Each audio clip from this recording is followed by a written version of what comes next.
Casimiro nadulas, sinabing Inoue, tuloy, Algieri, ito ang pinakamahirap na laban ni Inoue. Ito ang pag-usapan natin, pero bago ang lahat, pakisubscribe po ng channel ko, huwag niyo na rin kalimutan i-click ang notification bell para lagi kayong una sa balita. Laban ang aasahan, balita sa mga pambato na isasalang, pasabog na video, lahat yan nandito.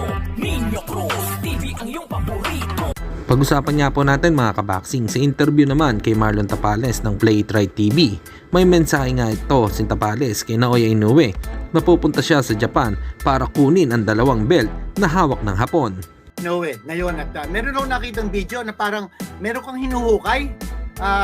Ano bang gusto mong sabihin at anong message ang gusto mong ibigay kay Naoya Inoue? Actually, sir, wala akong wala akong ginawang video na naghuhukay. Pero yeah, of course, ang message ko kay Naoya Inoue, of course,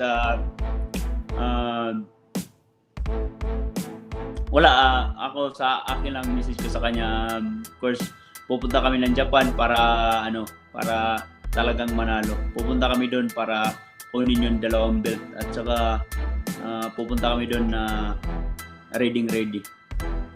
Sa tingin mo ba, Marlon, mapapatulog mo si Inoue at hindi aabot ito ng round? Sa tingin ko po, kung hindi siya ako, kung hindi ako siya. Okay, so either or. Yan ang mangyayari. Yeah. Ernel, ikaw naman. Ano ang prediction mo dito sa laban? Samantalang ayon naman kay Chris Algieri, sinabi ang magiging mahirap na kalaban ni Naoya Inoue. Sa interview kay Algieri, isa si Inoue sa pinakapaborito nitong fighter ngayon. Mula nang matalo daw nito si Stephen Fulton, ay talagang humanga na siya sa pagiging monster nito. Ayon pa kay Algieri, ay si WBO featherweight champion Robeisy Ramirez ang makakapagbigay ng malaking hamon para kay Naoya Inoue. Si Robeisy Ramirez ay lumalaban sa 126 pounds division, habang ang Hapon naman ay lumalaban sa 122 pounds. Ganun pa man ay inaasahan pa din na aakyat si Inoue sa 126 pounds matapos nitong makuha ang lahat ng titulo sa Super Bantamweight Division.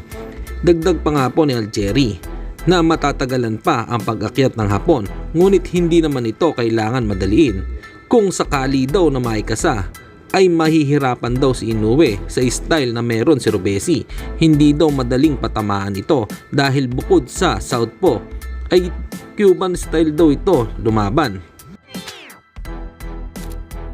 At sa kabilang balita naman tayo mga kaboxing, isang boxing fans nagkomento naman kay Cuadrolas na ang sinabi ay ang pinaka-importante malakas siyang sumuntok kasi kahit kalaban may puntos pero mahina ay siguradong titiklop sa late rounds.